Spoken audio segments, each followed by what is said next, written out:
Assalamu alaikum everyone. Welcome back to Study Nest. I hope you all are doing great. In our previous video, we have learned what data structures and algorithms are and why they are important. Today we are going to learn one of the most important concepts in DSA, and that is time complexity and big O notation. Don't worry if you have never heard these terms before, because by the end of this video you will understand what time complexity is and why programmers use it, and why some algorithms are much better than the others. So let's get started. Before I explain anything, let me ask you a simple question. Imagine there are two students. Both of them solve the same programming problem. Student A takes only 2 seconds to complete the operation, and whereas student B takes 20 seconds to complete the same operation. Now here's my question for you is, which student wrote the better algorithm? Obviously student A, cause जो काम student B 20 seconds लेके कर रहा था, वही same काम student A ने within 2 seconds कर दिखाया. This is exactly what programmers care about, कि टाइम कम लगे और ऑपरेशन बिल्कुल सही, करेक्ट, ज़्यादा जल्दी परफॉर्म हो जाए.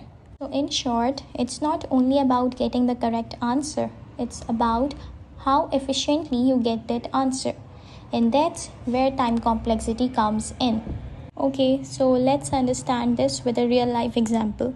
Suppose you are in your university or in your school and you want to find your friend. So there are two ways of it. So जैसे कि एक वे ये है कि हर क्लास में 1 by 1 जाया जाए और वहाँ पे अपने फ्रेंड को फाइंड किया जाए until you find your friend. And the second way is much simpler. Simply take out your phone and call your friend. Both method works. But which one is more efficient? Of course, calling your friend, because it saves time and effort too. So programming works exactly in the same way. दो algorithm कभी भी same problem solve कर सकते हैं, but one can do much faster. Problem तो दोनों method ने ही solve करना है, बट कोई एक मेथड ऐसा होगा कि जो दूसरे मेथड से काफ़ी जल्दी सॉल्व करेगा, and that method is considered to be the most efficient one. So now let's come to the next slide, that is what is time complexity. So in short, time complexity tells us how the running time of an algorithm changes as the input size grows. Notice something very important here. Time complexity is not only about the actual seconds. सिर्फ हमें ये time नहीं बताता, exact time नहीं बताता. It doesn't mean one algorithm always takes 2 seconds. ऐसा नहीं है कि एक algorithm हमेशा 2 सेकेंड ही लेगा तो दूसरा हमेशा 20 सेकेंड ही लेगा. Instead, it tells us how the amount of work increases when we have more and more data. मतलब कि टाइम ज़्यादा लगेगा जब हमारे पास ज़्यादा डेटा होगा. अगर कोई काम ज़्यादा लंबा है तो ज़ाहिर उसका टाइम भी ज़्यादा ही लगेगा. फॉर एग्ज़ाम्पल, अगर हमें 10 स्टूडेंट्स को सर्च करना है फिर थोड़ा कम टाइम लेगा एज़ कम्पेयर टू 100 स्टूडेंट्स. अगर 100 स्टूडेंट्स को सर्च करना है तो of course it will takes more work, more efficient and more time. But अगर 10 स्टूडेंट्स की बात हो तो 10 स्टूडेंट्स को कंपेयर किया जाए और 100 स्टूडेंट्स को कंपेयर किया जाए तो टाइम का काफ़ी बड़ा डिफरेंस आएगा. Searching through 1 million students takes even more work. So time complexity help us predict that growth. Okay, so now you might be wondering that how do programmers compare algorithm? The answer is big O notation. Big O is simply a way to compare the efficiency of those algorithms. Some algorithms grow very slowly as data increases and some grow very quickly. Most common algorithm efficiency होती है वो यहाँ पे आपको slide में नज़र आ रही है, that is O1, O log n, ON and ON square means n की power 2. These are the common complexities that mostly programmers use.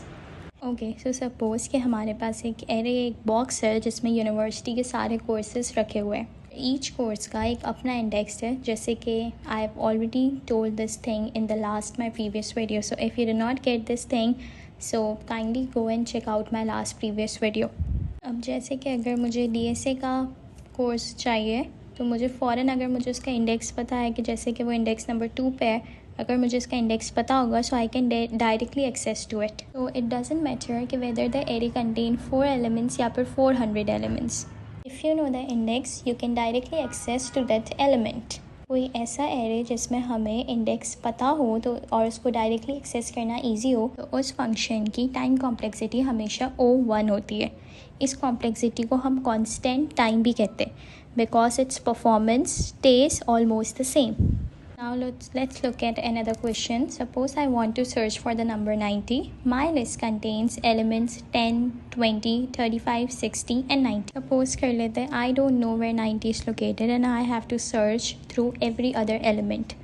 जैसे कि मैं एरे के फर्स्ट इंडेक्स पे जाके सर्च करूँगी जो कि 10। अब मुझे वहाँ पे फर्स्ट इंडेक्स पे अगर 90 पोजीशन नहीं मिला, 90 मेरा नंबर नहीं मिला मुझे उस पोजीशन पे, so I will go to another index that is index number 2 और इंडेक्स नंबर 2 पे वैल्यू पड़ी हुई है 20।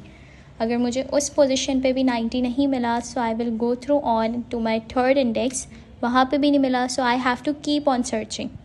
इन due to this keep on searching concept, जैसा कि हमें स्लाइड में नज़र आ रहा है कि 90 जो है वो हमारा सबसे लास्ट इंडेक्स पे पड़ा हुआ है। तो in short the more elements we have the more comparison we needed, so this is called linear time. और ऐसे फंक्शन की हमेशा कॉम्प्लेक्सिटी O(n) होती है because we have to keep on searching for that specific position और specific value to be finded. Okay, so next come binary searching. ये एक searching है, ऐसी सर्चिंग होती है जिसमें बेसिकली डिवाइड एंड कॉन्क्वेयर का मेथड चलता है, लेकिन it's a very long method to be explained, so इसको हम अभी स्किप करते हैं। अब तक के लिए आप लोग सिर्फ इतना याद रखें कि बाइनरी सर्चिंग में हमारे पास टाइम कॉम्प्लेक्सिटी O(n) होती है हमेशा। Yes, I will be making a detailed video for you guys on linear searching and binary searching. So if you guys want it early, so make sure to comment in the comment section. Okay, so अब ratings की बात कर लेते हैं। O1 की complexity हमेशा सबसे अच्छी होती है, सबसे बेस्ट होती है, अर्ली वर्क करती है, इसलिए ये हमेशा टॉप पे रहती है।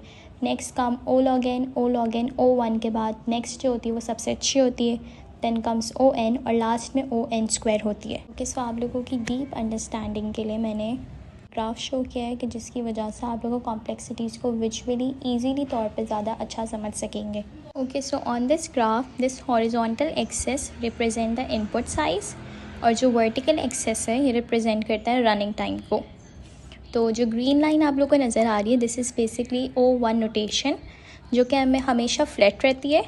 ब्लू लाइन जो है ये बता रही है O(log(n) notation, it grows very slowly. के ऊपर जो येलो लाइन है it is basically of O(n) notation and it grows steadily. Finally the red curve is O(n)²। Notice how quickly it rises. The higher the curve the more the work the algorithm performs. इस इनके short term names भी एक दफ़ा memorise कर लेते हैं। O1 के लिए शॉर्ट टर्म नेम होता है कॉन्स्टेंट, O(log(n) के लिए लोगैरिथमिक यूज़ होता है, O(n) के लिए लीनियर एंड O(n)² के लिए क्वाड्रेटिक। सो ये जो टाइम कॉम्प्लेक्सिटी की नोटेशंस है ये हर बड़ी बड़ी कंपनीज़ में हर जगह ही मोस्टली यूज़ हो रही होती है, जैसे कि Google, Instagram, Amazon, banking. Because these platforms processes millions of users every second. If their algorithms were inefficient, everything would become slow. Efficient algorithms makes modern software fast and responsive. Okay, so for the last slide I have a simple challenge for you and you guys have to tell me and solve this question and tell me in the comment section that what's your correct answer, do you guess?